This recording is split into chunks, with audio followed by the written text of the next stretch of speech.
what I do. All right, let's start pushing some coal. Right now we're heading out to the yard. We've got rain coming possibly tomorrow, next day.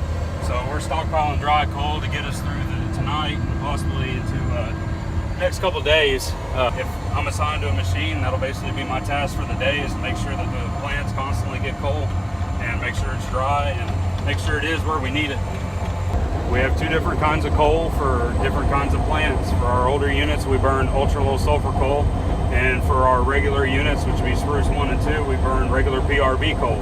We're here 24 hours a day. Doesn't matter if it's hot or cold or rainy outside, we're here, but constantly making sure we have a constant flow to the power plants. I love coming in and running this big equipment and working on all these conveyors and just doing my job every day.